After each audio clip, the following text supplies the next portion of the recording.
In the base game of Elden Ring, I found Frenzied Flame enemies generally obnoxious.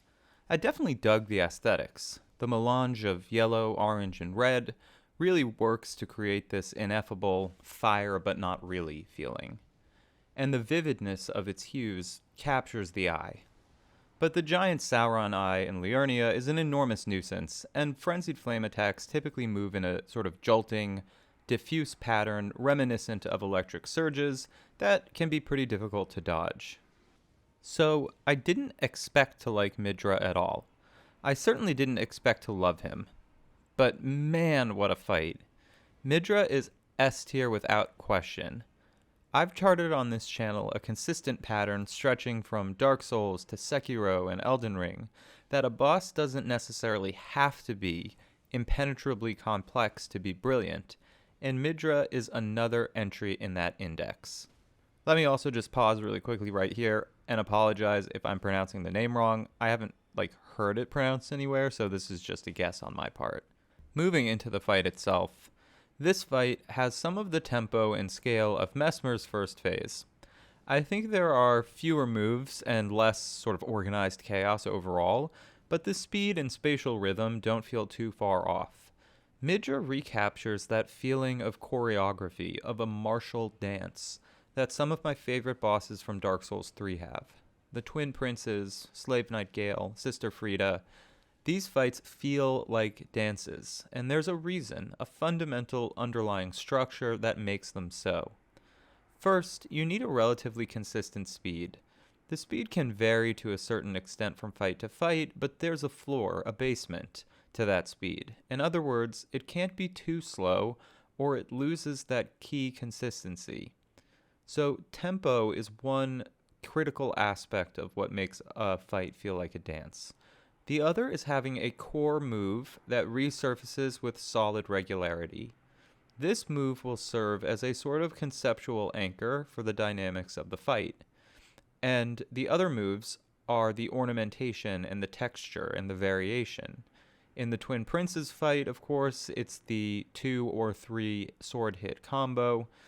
In Gale's fight, it's his various sword and cape swings. And in Sister Frieda's fight, it's various scythe swipes.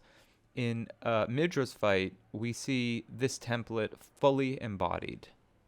The core move I referenced here is this 3-pronged combo. It's sort of a metonymy of the fight as a whole. Fairly fast, demands attention, but not outside the bounds of reasonable reactivity.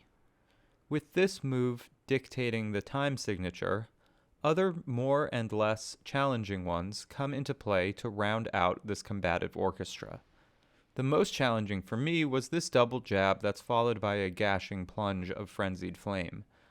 The double dodge here is quite literally the absolute fastest the game's input can accommodate, and on top of that, you need to pay attention to your roll directionality to avoid the lingering flame trail, so a definite challenge there. Several combos that start with aerial spins jibe perfectly with one of the most pronounced motifs in Shadow of the Erdtree, which I've mentioned in multiple videos now, namely branching combos with similar beginnings but different ends. As I've said before in these videos where I discuss them, what these do is to test your reaction speed, your ability to create a sort of mental atlas of attack patterns and their signature indicia, and your on-the-spot strategization skills. There are several magic Frenzied Flame attacks, but fortunately they don't overdo it. I won't get into it here because I have a whole video on this, but it's my personal opinion that bosses that rely too heavily on magic essentially break the DNA of Soulsborne games, and therefore, for me again, effective incorporation of magic into boss fights requires a delicate, judicious touch. Mercifully, they really nailed it here. Midra has some devastating magic attacks, especially the Frenzied Flame Beam, but the heart and soul of this fight is melee through and through. Part of a choreography fight entails short but regular periods of downtime. If it was pure movement constantly, you'd lose that rhythmicality that's so definitional to a dance. Midra indeed has several short cooldowns after certain moves, and these can be exploited for major damage, especially using Ashes of War. In my no-hit fight, I used the Poison Flower Blooms twice on a Great Katana to close distance and inflict poise damage, but the lance you get from trading in Commander Gaius's Remembrance or the Blink Bolt axes are also great alternatives as well for doing this. These pauses and other mechanics of the fight allow for plenty of non-rolling evasions.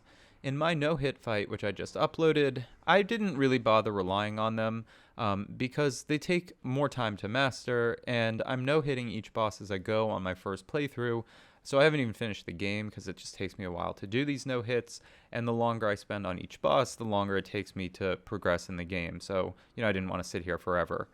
However, I did do some experimentation and gathered some footage for this video. The main combo can be strafed on the second and third sword swings. If you dodge the first sword swing properly and jog to the side, you'll be able to execute it. However, I found it fairly difficult as the initial dodge has to be aimed at a pretty precise angle, and the strafe can't be a walk, but it also can be very easily over-jogged. I also haven't really found a great reason, other than the flashy appearance, to really do this. When you strafe and exploit hitboxes with, say, Moog, you're actually able to attack him while he's attacking and missing you.